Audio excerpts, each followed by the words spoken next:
You know, the global economy right now, it feels less like careful chess and more like, well, a high-stakes game of dominoes, doesn't it? It really does.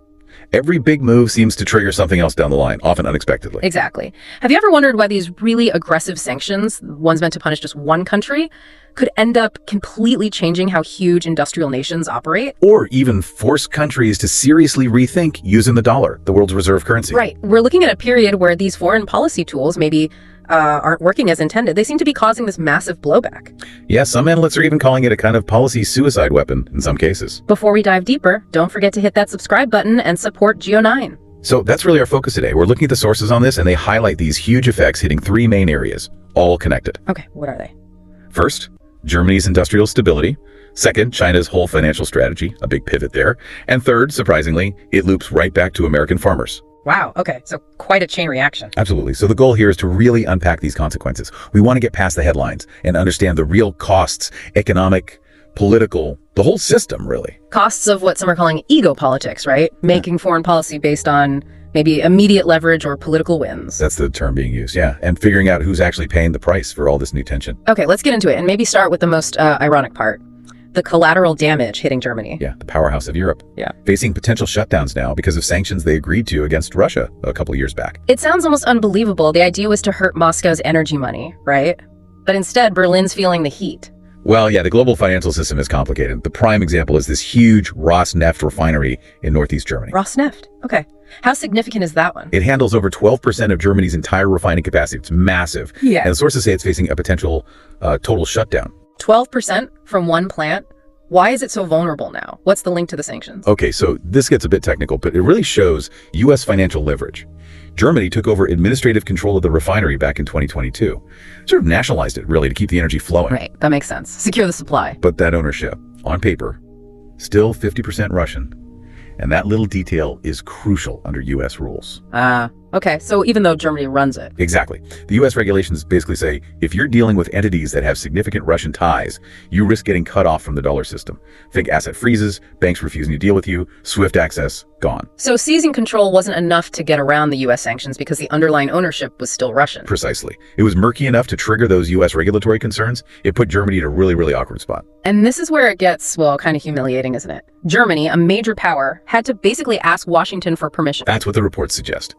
German officials apparently writing directly to the U.S. Treasury, pleading for a special license, an exception, just to keep their own critical refinery running. Just to keep the lights on, essentially. Pretty much. And it really highlights who calls the shots in global finance right now. What's really telling is the UK had already granted a similar exception for another part of the same German company's operations. So the rules aren't really fixed rules, they're negotiable. It seems that way. It depends on your leverage, maybe your relationship with Washington, or perhaps if the US decides your industrial collapse is strategically worse than weakening the sanctions a tiny bit. It's less about principles and more about power dynamics. That's certainly how it looks on the ground. And this isn't just abstract fear in Germany. The economic hit is real. Yeah, you mentioned industrial stability earlier. What are we seeing? We saw their industrial production drop 4.3% in just 1 month. That's the biggest fall in 3 years. 4.3% in a month. Ouch. Yeah, it's concrete. The energy crisis made worse because they're scrambling for expensive alternatives like, say, U.S. LNG. It's hitting their core industries hard. Steel, chemicals, cars. Making them less competitive globally, I imagine. Absolutely. When your energy costs shoot up and there's this regulatory uncertainty hanging over you, companies either stop producing or they think about moving elsewhere. In this whole situation, Germany needing this permission slip from Washington, others were watching, right? Yeah. Especially rivals. Oh, definitely.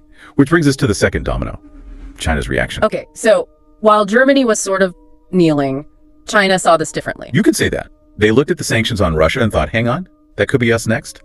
They saw relying so heavily on the dollar system as a major strategic weak spot. A vulnerability. So what did they do? No, they took concrete steps, quite significant ones. They started actively getting out of dollar dependency, primarily by cutting back their holdings of U.S. Treasury bonds. We saw them let about $54 billion worth mature over just 6 months without reinvesting. $54 billion, and they didn't buy new ones. Nope. Plus another $26 billion were let go in Hong Kong. It's a clear pattern. Yeah. Actively reducing their exposure to the dollar. Why though? What's the fear? Asset seizure. Plain and simple.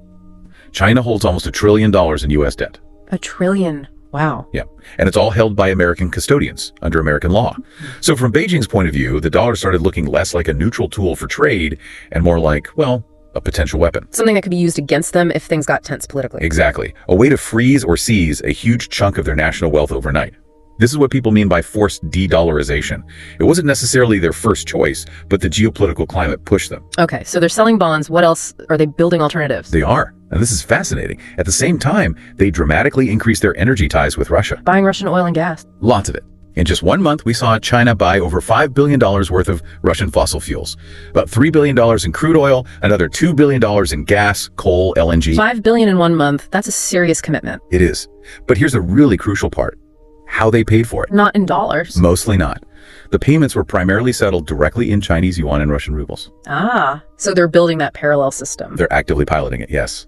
A way to trade large volumes completely outside of U.S. oversight and potential interference. It's not necessarily about crashing the dollar tomorrow. More about creating an alternative, an insulated channel. Exactly. An escape route, you could say. Yeah. Driven purely by geopolitical necessity.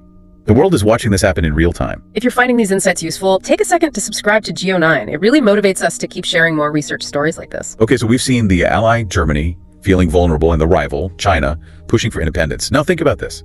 The domino effect comes full circle. It hits home. Back in the U.S. Washington's own citizens end up paying a price. Those very sanctions designed to pressure Moscow ended up hurting American farmers. American farmers. Explain that connection. Well, China needed to react.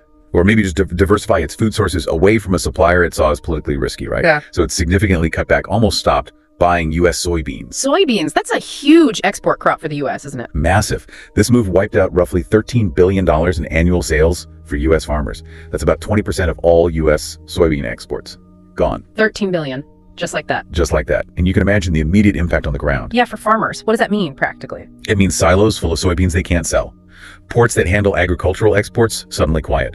Prices for soybeans drop domestically because there's this glut. While their debts probably stay the same or even go up. Exactly. Farm debt becomes harder to manage. It's a direct hit to their livelihoods. And this traces back to foreign policy decisions, sanctions, tariffs. Directly. It's what can happen when foreign policy gets conducted almost like impulsive business deals, slapping on tariffs, making threats, imposing broad sanctions quickly without maybe fully mapping out the ripple effects. The world looked elsewhere for more reliable suppliers, maybe. And U.S. agriculture paid the price for that instability. That seems to be a big part of it. It really brings the whole thing together, doesn't it? How so? Synthesize this for us. Well, think about the amazing efficiency of the U.S. supply chain we always talk about. It relied on a certain level of global predictability, stable relationships. Trust, almost. Yeah. But now we see that chain fracturing. These external political moves, driven by maybe short-term leverage or retaliation, this ego politics idea, they create these damaging waves that wash back onto the domestic economy. And it's ordinary people who bear the cost. Absolutely. Whether it's a factory worker in Germany worried about energy costs, or a farmer in Iowa watching prices collapse, the costs of this friction are spread wide. So, stepping back, what's the big picture here? What does this monumental shift really mean long-term? Well, what we've discussed paints a picture of a major geopolitical realignment.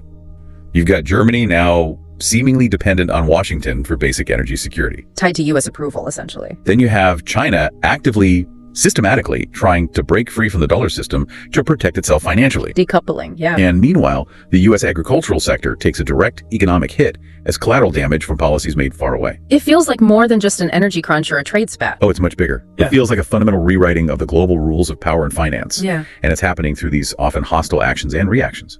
So if this de-dollarization trend continues, what are the really deep implications, especially for the U.S.? That's the trillion-dollar question, isn't it? Look, the dollar's special status forces the world to use it for trade, especially big commodities like oil. Right, the petrodollar system. Which means there's constant global demand for dollars.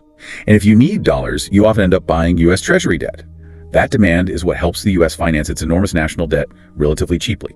It keeps interest rates manageable. Okay, so the global use of the dollar supports U.S. debt. Massively. Yeah. But if this de-dollarization trend really takes hold, and we're seeing signs, right? Brazil, Saudi Arabia, India, they're starting to settle big trades in their own currencies. If that becomes normal, then that built-in global demand for U.S. debt starts to fade. If the world develops reliable alternatives that are seen as sanction-proof. The U.S. ability to finance its own spending gets harder, more expensive? Potentially, yes. The whole structure could start to wobble. It makes understanding these shifts absolutely critical. Knowledge is really the only defense against getting caught in the crossfire of these new economic weapons. So the world is definitely shifting, moving away from the old order. The question isn't really about who is morally right or wrong anymore, is it? It feels less relevant sometimes. The really pressing question now, the one maybe to leave everyone thinking about, is this. Who is actually ready for this new reality? Ready for a world where economic levers, currencies, commodities, supply chains are routinely used as weapons. Exactly. Even by the nations claiming to uphold global stability. Are we, are our institutions, are you prepared to navigate that? because the costs are real, they're widespread, but the foresight to manage them seems dangerously scarce. So what's your take?